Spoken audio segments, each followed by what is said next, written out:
They rolled up slow, no lights, no sirens, just that quiet confidence people get when they think the street belongs to them. And the woman they came for didn't run or flinch or even look scared. At first, she was just trimming roses in her front yard like she'd done for years, 72 years old, hands in garden gloves, humming an old hymn under her breath, minding her own business. And yeah, that happened. To Officer Wade Kessler, that scene didn't look like peace. It looked like opportunity, like an easy name to put on a report, like someone he figured nobody would stand up for. And what he didn't know, what he never bothered to imagine, was that one phone call was about to rip his whole world apart. See, this happened in a small Georgia town, the kind of place where folks wave from their porches and still gossip at the grocery store, a place I'll call Briarwood, because it fits white fences, old oak trees, humidity so thick it sticks to your skin before breakfast.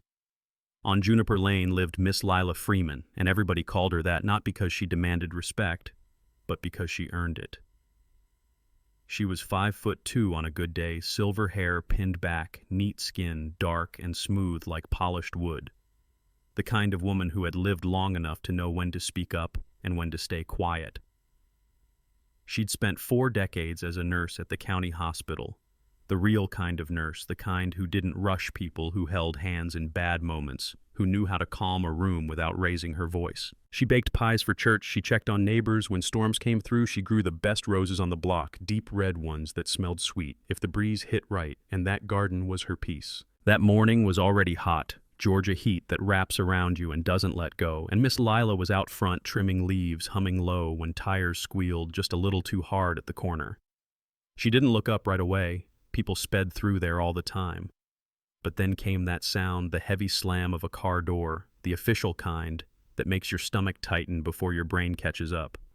She straightened slowly, brushing dirt off her apron, and saw the city cruiser idling at the curb. Not the county sheriff she knew, not the one who liked her peach cobbler. This was Briarwood City PD. 2 officers stepped out. One was big, broad, buzz-cut, sunburned neck, walking like the ground owed him something. That was Wade Kessler. The other was younger, slimmer eyes darting around like he already regretted being there. I'll call him Nolan Price. Miss Lila smiled polite because that's who she was. Morning, officers. Can I help you? Kessler didn't smile back. He adjusted his belt hand, resting a little too close to his holster.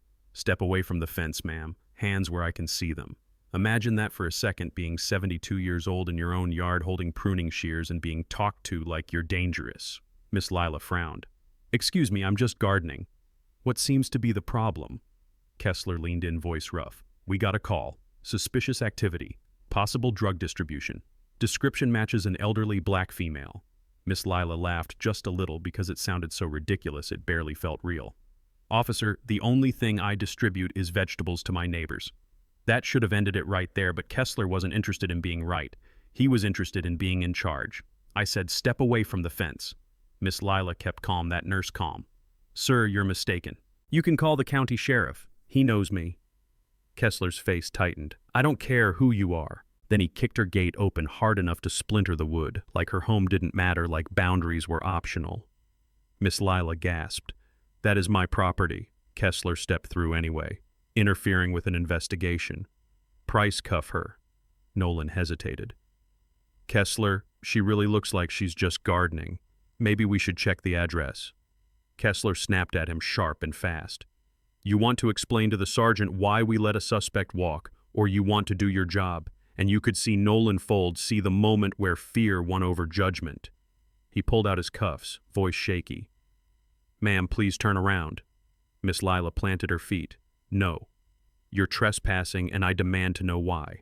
That's when Kessler lost patience. He lunged, grabbed her wrist, twisted her arm behind her back with the kind of force you use on someone trying to fight you, not a grandmother holding garden clippers. The sound that came next, neighbors said later, is something you don't forget. A sharp snap, sick and wet, the sound of bone giving way. Miss Lila screamed high in piercing, pure shock and pain. My arm! You broke my arm! Kessler shoved her face first into the side of her house, scraping her cheek, drawing blood. Stop resisting.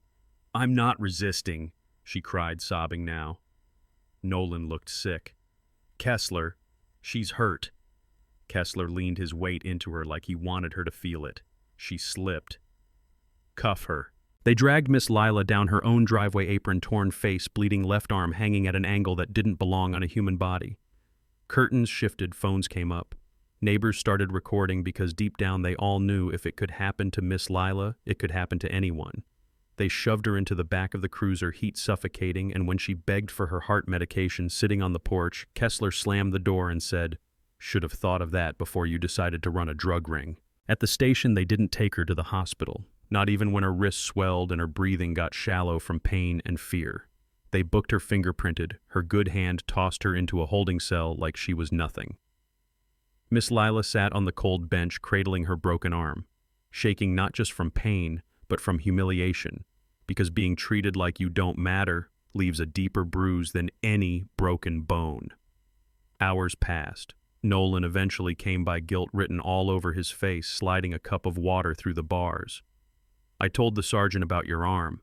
He said the medic is coming." Miss Lila looked at him, voice trembling but clear. "You know this is wrong. You know I did nothing." Nolan stared at his boots. "Kessler's the senior officer. I can't—" He swallowed. "You get one phone call. You got a lawyer." Miss Lila closed her eyes. A lawyer meant paperwork and waiting. She needed something faster. "I need my phone." "I can't give you your phone." "Then dial the number for me," she said firm. Nolan pulled the phone from an evidence bag. No passcode. He scrolled. "Look for my boy," Miss Lila said. Nolan hesitated. "Is he a lawyer?" "Something like that." He dialed and put it on speaker. It rang once. "Mom." That voice, calm, alert. Miss Lila's strength finally cracked. "Baby." Silence hit the line. "Mom, where are you? Why are you crying?" "I'm in jail. They said I was selling drugs. They broke my gate. And I think they broke my arm." One beat. Who did this, Officer Kessler? On the other end in North Carolina, Colonel Darius Freeman stood up so slowly the room went quiet. He didn't yell. He didn't swear. He went still. And if you know anything about men like that, you know that's worse. "Put him on the phone," Darius said. Nolan's hand shook. "Hello." "Listen carefully," Darius said, voice flat. "My name is Colonel Darius Freeman, United States Army Special Operations. You have 10 minutes to get my mother medical attention." 10 minutes. "Sir, I can't—" "10 minutes," Darius cut him off, "and tell Officer Kessler to enjoy